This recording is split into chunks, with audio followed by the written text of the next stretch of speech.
Assalamualaikum everybody. Happy Thursday. Welcome to Three Things Thursday. This is episode 6 and today's topic will be about 3 different types of benefits of ABA. So we're going to be talking about social skills, we're going to be talking about independent life skills, and we're also going to be talking about eating skills. So let me start with the first one. What does social skills mean?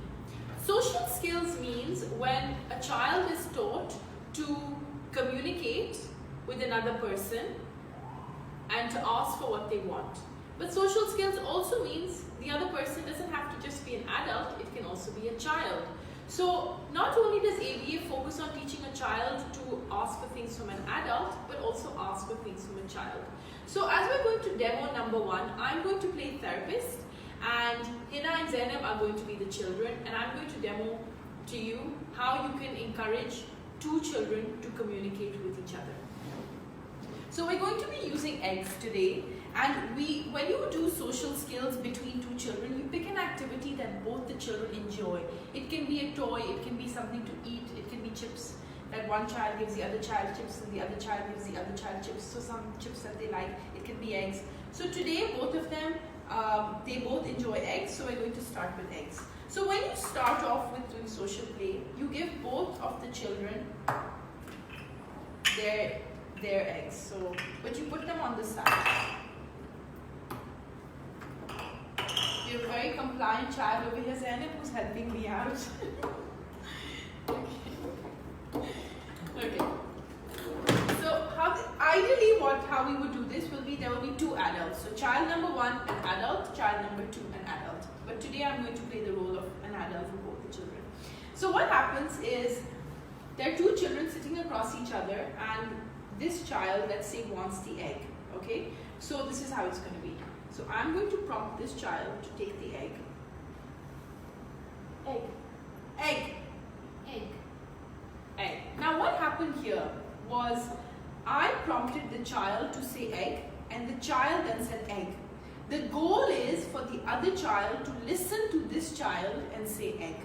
So I'm not saying egg very loudly to this child. I'm going to I will whisper it, and when this child says it, this child will hear child Zainab, and then they will say it. Let me demonstrate again. So you make the child hold the item and feel that they are going to be giving it to the other child. Egg. Egg. Egg. Egg. Good. So what's happening here is, this child is becoming a giver to that child. So then Hina is going to associate Zainab with someone who gives her things. Because usually, often adults become that person, but we can also use children. This can also be done between siblings. Then I'm going to go to the other child. You're going to reach for it. This child is going to reach for the egg. I'm going to prompt this child. Egg. Egg. Egg. Good. Egg. Egg. Egg. Egg. Egg. Egg. Egg. Good. So what happened over there in that part of the video? Let's say one child is prompting the other child based on what adults prompt, and the child does not say egg. As an adult, you constantly prompt the child to keep saying egg, and until this child then copies and then they give it. So this is one way of teaching social skills. We will hopefully do another video to just explain social skills in more detail, but this should give you an idea as to how you can encourage siblings to play together, make one sibling give the other sibling chip, make one sibling give the other sibling cookie or ball or anything, and the adult needs to prompt the child. Okay, moving on. Now we're going to work on independent life skills. So we've got one therapist and one child. Okay. So we're going to be working on teaching buttoning, and this is how it can be done. So there are 2 ways to teach buttoning. One way is to either do it on a shirt, and you get the child to work on buttoning, or I got these fine motor skill buttoning. These are sometimes a little bit difficult. So if you want, you can take a real shirt and prompt the child. Now, last week we spoke about prompting, which was about how to full physically prompt the child, partially prompt the child. So let's take it as this is a new skill, which means that the child does not know how to button. So now the therapist is going to prompt the child with full physical prompt of buttoning the shirt. So this is how it's going to be. First we're going to close a few buttons, then we're going to open a few. So the therapist will stand at the back of the child and the therapist is going to say, we're going to button the shirt. And then the therapist is going to prompt the child. In the middle, the therapist can, if your child does not sit through an activity like this, the therapist can intermittently reinforce the child with a chip per button. But let's say over here, we're not using a reinforcer, you can see how it's going to be done. Let's button the shirt.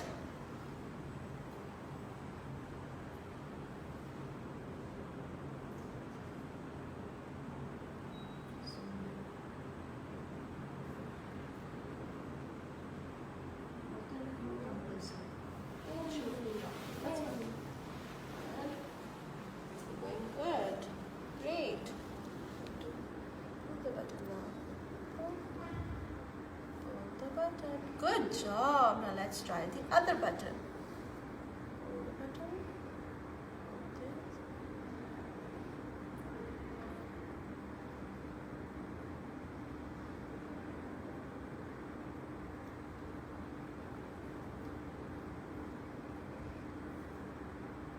Pull the button.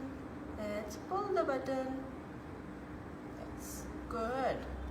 And now let's demonstrate, Good due to job. time constraints, how to do open button. Let's open the button now. So the therapist will prompt the child to pull the flap and then push the button through. It's a little bit technical, but you can see over here that they're doing full physical prompt. And as you can keep talking to your child if you want to describe what you're doing. And then, yes, good work. Now let's try the other one. Good Brilliant. job. Good Fantastic. So that would be one of the independent life skills. There are many more that you can teach a child. You can do hand washing, you can do toothbrushing, you can do wearing clothes. So we will also be demoing some of those things as well as to how to go about it. Keep in mind that if you know your child is going to get frustrated with this activity, keep reinforcers or rewards with you so that the child does not get frustrated.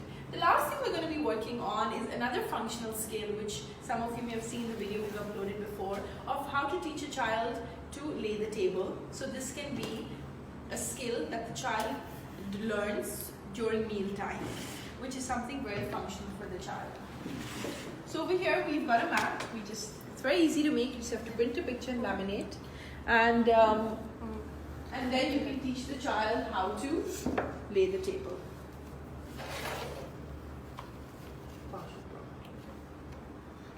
Let's lay the table. Cup, cup. Plate, plate.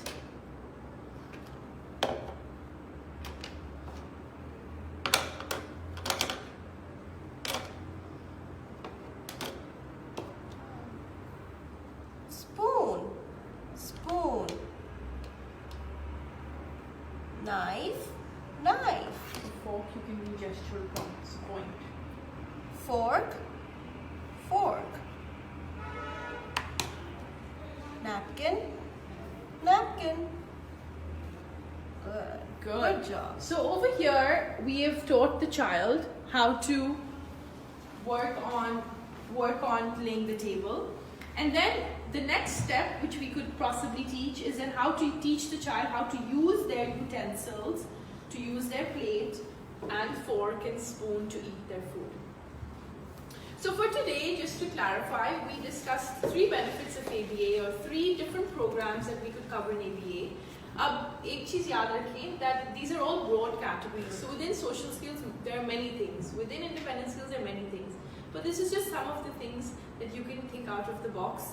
And remember one thing, it's very important to focus on a child's independent life skills. we often get used to putting on a child's shoes, putting on the child's socks because it's fast. But actually then we make them lazy, and if we don't teach them, how will they ever learn? So as a parent, I want you to ask yourself, what can I teach my child to do independently, and focus on that. Thank you for tuning in today to 3 Things Thursday, and inshallah see you next week. Khuda Hafiz.